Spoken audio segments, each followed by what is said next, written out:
नमस्कार, राम साहब, मैं रेणुका चौधरी और आप देख रहे हैं द इंडिया मूव। संसद के मानसून सत्र का दूसरा हफ्ता शुरू होते ही ऐसा माहौल बन गया जिसकी पहले से ही काफी चर्चा थी। सभी की नजरें इस बात पर टिकी थी कि आखिर सरकार नीट पेपर लीक और देश भर में छात्रों के आंदोलन के बाद अब क्या बड़ा कदम उठाने जा रही है।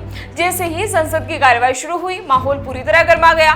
सरकार ने लंबे समय से चर्चा में रहे सार्वजनिक परीक्षा संशोधन विधेयक 2026, जिसे आम भाषा में एंटी पेपर लीक बिल कहा जा रहा है, लोकसभा में पेश कर दिया गया है। इस बिल का उद्देश्य प्रतियोगी सार्वजनिक परीक्षाओं में पेपर लीक, नकल और अन्य अनुचित तरीकों पर पहले से अधिक सख्त कानूनी कार्रवाई करना है। लेकिन बिल पेश होने के साथ ही विपक्ष ने सरकार को घेरना भी शुरू कर दिया। विपक्ष का कहना था कि केवल नया कानून लाने से समस्या का समाधान नहीं होगा, बल्कि पहले यह जवाब भी दिया जाना चाहिए कि नीट पेपर लीक जैसी बड़ी घटना आखिर हुई कैसे और इसके लिए जिम्मेदार लोगों पर अब तक क्या कार्रवाई हुई है। इसी के साथ ही छात्र आंदोलन के दौरान हुई कथित लाठीचार्ज का मुद्दा भी जोरों शोरों से उठाया गया।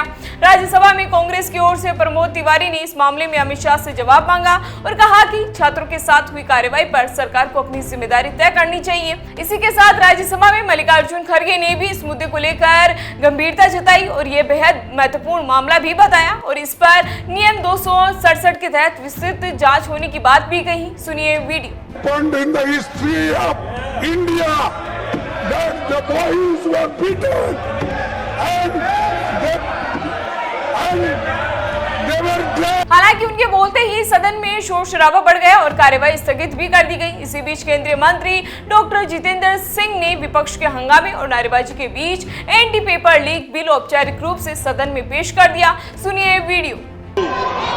For leave to introduce the public examinations bracket prevention of unfair means amendment bill 2026 to amend the public examination prevention of unfair means bill 2024.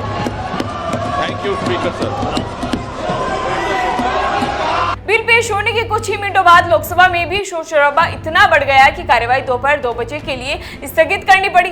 संसद के भीतर हंगामे के साथ साथ बाहर भी विपक्ष का प्रदर्शन रहा। दोनों सदनों की कार्यवाही स्थगित होने के बाद विपक्षी सांसद संसद परिसर में एकजुट होकर प्रदर्शन करने लगे। प्रदर्शन के दौरान विपक्षी नेताओं ने एक बार फिर छात्र आंदोलन के दौरान हुए लाठीचार्ज का मुद्दा उठाया। कांग्रेस सांसद प्रियंका गांधी सहित कई विपक्षी नेता इस प्रदर्शन में शामिल भी हुए। इसी बीच एक और राजनीतिक घटना ने सभी का ध्यान अपनी ओर खींचा।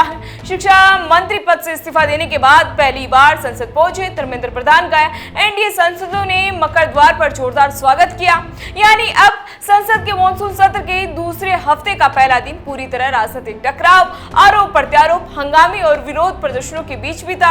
एक और सरकार एंटी पेपर लीक कानून के जरिए यह संदेश देना चाहती है कि भविष्य में परीक्षा व्यवस्था के खिलवाड़ करने वालों के खिलाफ सख्त कार्रवाई होगी। तो दूसरी ओर विपक्ष का जोर इस बात पर है कि केवल कानून बनाना पर्याप्त नहीं है, बल्कि नीट पेपर लीक और छात्र आंदोलन से जुड़े सभी सवालों का जवाब भी सरकार को देना होगा। अब सभी की निगाहें इस बात पर टिकी हैं कि आने वाले दिनों में यह विधेयक कितना असरदार साबित होगा, ये तो खैर वक्त ही बताएगा। फिलहाल इसी तरह की जानकारी के लिए बने रहिए हमारे साथ और देखते रहिए द इंडिया मूव। नमस्कार।